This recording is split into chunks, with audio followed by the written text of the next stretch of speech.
Faso est à la recherche de la meilleure voie qui le conduira à son développement économique et social. Après la stratégie de croissance accélérée et avec le renouveau intervenu dans notre pays depuis 2014, le pouvoir issu de l'élection présidentielle de novembre 2015 propose au Burkinabé un nouveau schéma de développement. Le Programme national de développement économique et social, PNDS. Le Programme national de développement économique et social du Burkina Faso sur l'horizon 2016-2020, c'est un document qui retrace les politiques économiques et sociales qui vont être mises en œuvre sur cette période, mais également la vision qui porte ces politiques économiques et sociales. En clair, c'est un document qui dit « Voici les objectifs qu'on veut atteindre, voici les chemins qu'on va prendre pour les atteindre, voici combien ça va coûter, voici où est-ce que nous allons prendre les ressources pour financer ces activités, pour atteindre les résultats qu'on s'est fixés. » En gros, dans le PNDS lui-même, qui est ce document, c'est un document dans la version du 9 juin 2016, c'est un document de 87 pages qui est essentiellement organisé en 3 parties. Il y a une partie d'analyse diagnostique, qui est une partie de 13 pages, qui indique quels sont les constats, quelle est la compréhension des problèmes économiques, sociaux et des problèmes de la société en gros, qui est faite. Et sur la base de cette analyse, on fait dans un deuxième temps, donc deuxième partie du document, la stratégie de développement économique et social. Donc la stratégie, c'est de dire les différents axes qu'on va emprunter, les résultats et les moyens qu'on va mettre en œuvre. Et cette partie du document de stratégie-là, elle fait en tout 27 pages. C'est la partie la plus importante. La troisième partie, c'est les dispositifs de mise en œuvre et de suivi-évaluation. Donc, dans cette troisième partie, on dit concrètement comment on va mettre cela en œuvre, comment on va se renseigner régulièrement sur la réalisation des objectifs qu'on s'est fixés. Voici donc un document en 3 parties, diagnostic, stratégie économique et sociale, et troisième partie, dispositif de mise en œuvre et de suivi-évaluation. Le PNDS est donc une sorte de boussole dont tous les Burkinabés devraient maîtriser les tenants et les aboutissants. Il est très important pour les citoyens, pour les acteurs stratégiques de la société, de s'approprier ce plan de développement, de faire en sorte qu'ils en aient une connaissance, et une connaissance critique, de sorte que ces acteurs se décident si cela va dans leur intérêt ou pas, décident s'ils doivent mettre en place des stratégies de lobbying pour essayer d'infléchir ce plan qui est en construction vers leurs intérêts, mais aussi de regarder si ce plan est conforme aux engagements que le chef de l'État a pris pendant la campagne électorale. C'est une question absolument importante pour les citoyens et les acteurs stratégiques de la société que de considérer que ce plan est un document central qui va gouverner nos destins dans les années à venir, par conséquent qu'on doit le connaître. C'est une question éminemment démocratique également, parce qu'il faut bien considérer que la démocratie ne peut pas être essentialisée dans des élections simples. Les élections sont très importantes, mais elles ne sont pas la quintessence de la démocratie. La démocratie électorale décide de qui va partager le gâteau national, si vous voulez. Mais il y a d'autres questions après les élections, ou même en amont des élections. C'est quelle est la recette pour produire le gâteau national? Quels sont les acteurs qu'on met ensemble? Avec quelle responsabilité? Avec quelle mission pour chacun? Avec quel sacrifice pour produire ce gâteau national, pour qu'il soit le plus grand possible? Et troisièmement, une question très politique, quel est le partage du gâteau national? Donc il est important qu'un document qui va définir la progression de l'économie et la répartition des richesses soit un document qui soit connu des citoyens comme étant un document central pour la démocratie, qu'il soit discuté dans la société et qu'on regarde s'il est en cohérence avec les intérêts de la majorité de la population. Dans le but d'apporter sa contribution à l'édification d'un Burkina prospère et paisible, l'Institut Free Afrique a fait une évaluation sans complaisance du Programme national de développement économique et social que le président Roch Marc Christian Kaboré propose au Burkinabé pour les 5 prochaines années. Les résultats de ce diagnostic ont été présentés aux journalistes et responsables des organisations de la société civile. Je voudrais tout simplement confirmer et reconnaître une fois de plus l'expertise et la dextérité de l'Institut Free Afrique pour avoir eu cette brillante idée, je pense que toute l'essence de cette évaluation réside dans cette vision prospective, dans cette vision proactive et dans ce sens de l'anticipation. Ce sens de l'anticipation permettra que les travaux qui seront menés aujourd'hui, sur la base de l'évaluation menée, serviront de manière utilitaire à influencer positivement les assises qui commencent la semaine prochaine. L'Institut Free Afrique, c'est pour nous une structure qui, par ses recherches et ses différentes études, a contribué à apporter un éclairage significatif pour la construction de la contribution de la société civile au processus de la gouvernance, de la redevabilité, de la citoyenneté et de la défense des droits humains. De l'analyse du PNDS, l'Institut Free Afrique note beaucoup de faiblesses.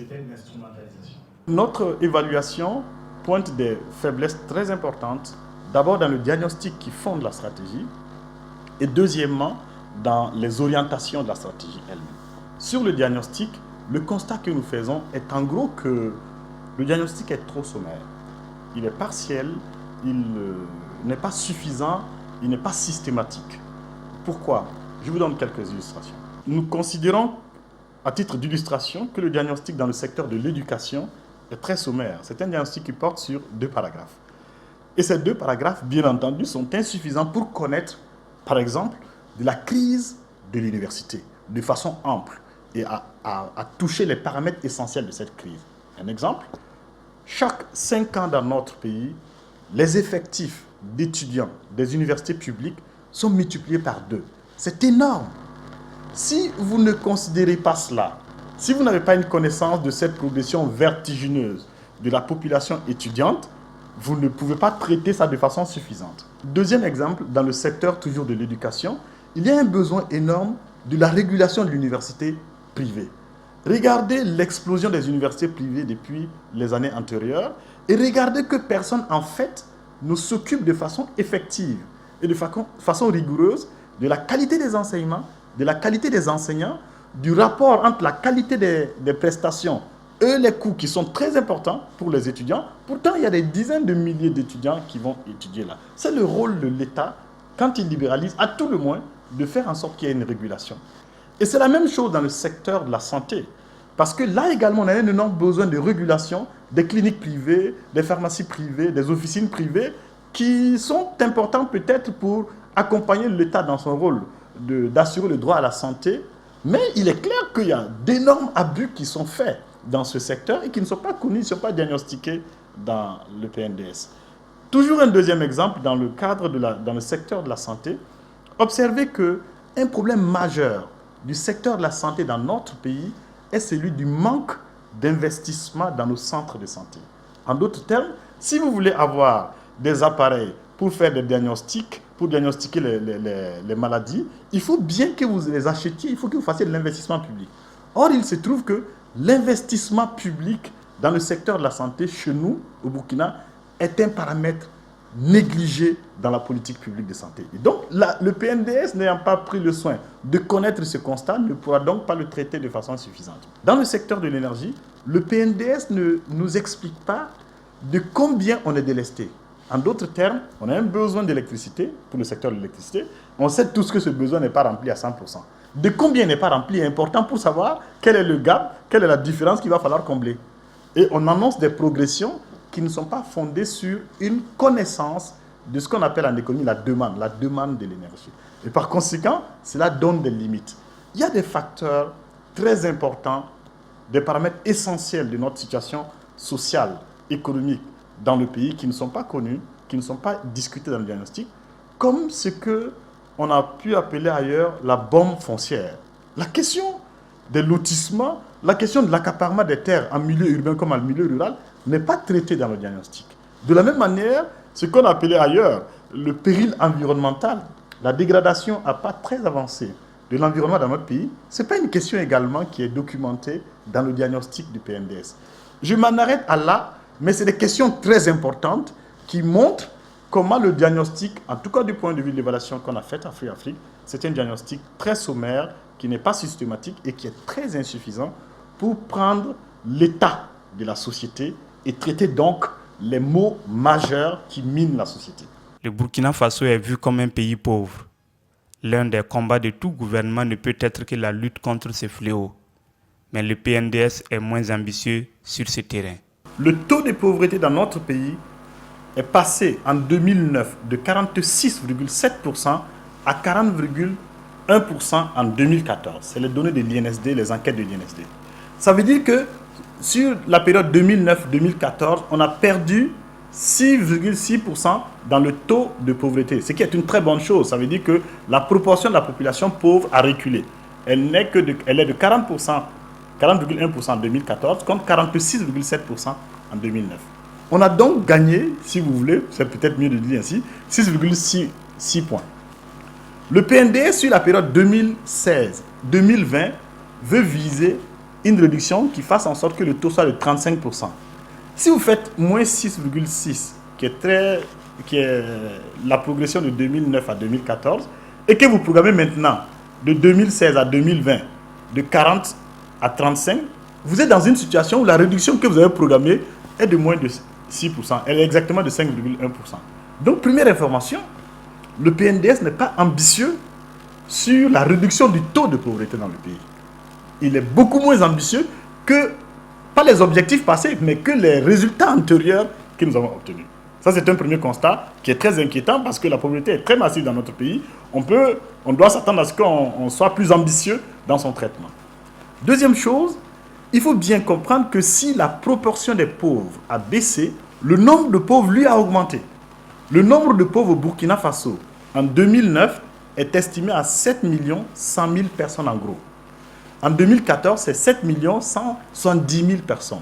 Donc, il y a autour de 70 000 personnes, exactement 60 000 et quelques personnes, qui se sont ajoutées comme stock de pauvreté. Ce n'est pas rien sur 5 ans, parce que 60 000 personnes, je ne suis pas convaincu qu'il y a beaucoup de Burkinabés dont le village dépasse 60 000 habitants. Mais le PNDS, en ne visant que 35% de taux de pauvreté en 2020, va faire en sorte que le stock de pauvres, donc la population pauvre, sera de 7 528 000 personnes en 2020. Donc, une augmentation de plus de 400 000 personnes de pauvres par rapport aux statistiques de 2014. En somme, ce que je veux indiquer par là, c'est que si le plan programme une réduction de la proportion des pauvres, le nombre de pauvres, lui, va augmenter sur la période d'au moins 400 000 personnes. Et le nombre de pauvres nous paraît être le paramètre critique, parce que ce n'est pas le pourcentage qui est le plus important. Le pourcentage baisse, mais la population grossit. Donc le nombre de pauvres, c'est les vies humaines qui nous intéressent, donc c'est le nombre de pauvres qui est le plus important. Donc, premier constat, une ambition très faible en termes de réduction du taux de pauvreté, mais aussi, le résultat, c'est que le nombre de pauvres va augmenter d'au moins 400 000 personnes, suivant les prévisions même des scores du PNDS. Aussi, le Programme national de développement économique et social dans son modèle de transformation sociale risque de créer à coup sûr des inégalités. Le PNDS indique qu'il faut traiter les inégalités dans son diagnostic. C'est une très bonne chose, même si nous regrettons que le diagnostic sur les inégalités ne soit pas allé très loin. Mais en tout état de cause, quand nous analysons ce qu'on appelle le modèle de transformation structurelle du PNDS, nous sommes très inquiets. Pourquoi? Ce modèle dit ceci. Le modèle dit il y a 3 secteurs en économie. Le secteur primaire qui est l'agriculture pour aller vite, le secondaire qui est constitué des industries et le tertiaire, le commerce et les services. Dans ces 3 secteurs, le PNDS table sur une progression très importante du deuxième secteur, donc l'industrialisation. Et ils attendent un taux de croissance de l'industrialisation de 9,6% et un taux de croissance du commerce et des services de 7% et un taux de croissance de l'agriculture de 4,5%. Qu'est-ce que cela veut dire? Que le secteur qui va être le plus en croissance sera l'industrie et le tertiaire. Les secteurs qui vont être les plus en croissance, c'est donc ces 2 secteurs. Mais le secteur qui va le moins croître, c'est le secteur de l'agriculture. Or, il faut ajouter à cela 2 constats et vous comprendrez notre inquiétude.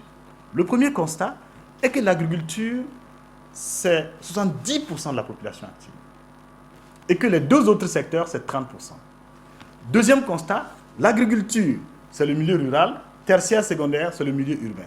Donc, ce qui va se passer, si là où il y a la majorité de votre population, dans l'agriculture, la croissance est moins importante que là où il y a la minorité de la population, les 30% dans les villes, la croissance est plus importante dans cette minorité, vous allez construire des inégalités, c'est une évidence. Sous l'hypothèse, bien sûr, qu'il n'y a pas de politique de redistribution. Mais vous savez très bien que les politiques de redistribution dans notre pays sont des politiques qui sont très peu suffisantes, qui bien souvent créent des inégalités plutôt que de les corriger. Donc, nous en déduisons que les projections du PNDS vont creuser les inégalités entre la ville et la campagne, entre les ruraux et les citadins, vont creuser les inégalités entre les plus pauvres et les plus riches. Donc, la différence entre les plus pauvres et les plus riches. Donc, ça, c'est très inquiétant. C'est donc un plan, dans sa version actuelle, qui va générer des inégalités quand on analyse son modèle de transformation structurelle. Ça, c'est très inquiétant. Parce que quand vous construisez des inégalités régionales, dans la durée, et il faut savoir déjà que, je l'ai déjà indiqué, il y a déjà des inégalités dans l'accès à la santé, des inégalités dans l'accès à l'éducation, au détriment des campagnes, des inégalités genre qui ne sont pas traitées. Quand vous en rajoutez à toutes ces inégalités, vous créez des conditions d'instabilité à moyen terme. Vous créez des conditions d'un affaiblissement du ciment de la société, du ciment du Burkina Faso. Donc ça, c'est des questions très importantes que nous avons relevées dans notre diagnostic et nous pensons qu'il est indispensable de les connaître, de les traiter de façon démocratique, afin qu'on aboutisse à une stratégie qui soit beaucoup plus proche des aspirations des Burkinabés et qui soit plus ambitieuse dans la réalisation du progrès humain dans notre pays. Pour les participants à l'atelier, le document de Free Afrique est un éclairage qui guidera leur mission d'information, de veille et de contrôle de l'action gouvernementale. C'est un produit fini qui est là pratiquement, que tout journaliste peut exploiter pour mettre en lumière combien de fois il n'y a pas souvent du sérieux dans ce que nos politiques font dans ce pays. Le plan montre clairement que le président, par exemple, pendant sa campagne, a promis des choses aux Burkinabés. Les Burkinabés l'ont élu là-bas, ces choses-là. Et aujourd'hui, on nous présente un plan national de développement économique et social qui éclipse la plupart de ces grandes promesses. Au-delà des fameux échangeurs de Bobo dont on a parlé tantôt, il y a encore beaucoup d'autres exemples, notamment cette histoire de tramway. On n'en parle plus, ça a disparu subitement. Il y a plein d'autres exemples, ou bien des chiffres concernant par exemple, c'est pas du côté des femmes, ou des promesses de création d'un certain nombre de sources de revenus. On maigrit au niveau des chiffres. Les chiffres qui avaient été annoncés pendant la campagne présidentielle, on voit que dans le plan, on ne parle plus de ces chiffres-là, c'est revu à la baisse, sans qu'on nous dise pourquoi c'est revu à la baisse. Donc c'est vraiment un travail d'investigation qui est déjà tout fait, qui est là, que tout journaliste peut exploiter pour en tout cas informer les populations de ce que sont réellement nos hommes politiques. Je vais encore féliciter Free Afrique, son équipe, pour l'étude qu'ils ont réalisée et souhaiter vraiment beaucoup de courage pour la suite et dire que voilà, c'est une étude qui permettra, comme je le disais tantôt dans la salle, ce sont des dés les premiers dés sont lancés. C'est à nous, à chaque acteur vraiment de saisir ce qui l'intéresse selon son domaine d'activité pour renforcer l'analyse et améliorer d'une manière ou d'une autre la mise en œuvre de ces activités sur le terrain. Après l'insurrection populaire d'octobre 2014 et la résistance au coup d'État de septembre 2015, les Burkinabés aspiraient à une rupture totale avec la gouvernance du régime déchu. Malheureusement, à notre sens, le PNDS ne prend pas en compte la rupture radicale nécessaire après l'insurrection. L'insurrection pour nous est l'essoufflement d'une manière de faire, d'une vision de dynamique, y compris de dynamique économique perverse, de production d'inégalités, de production de classes satrapes dans l'économie.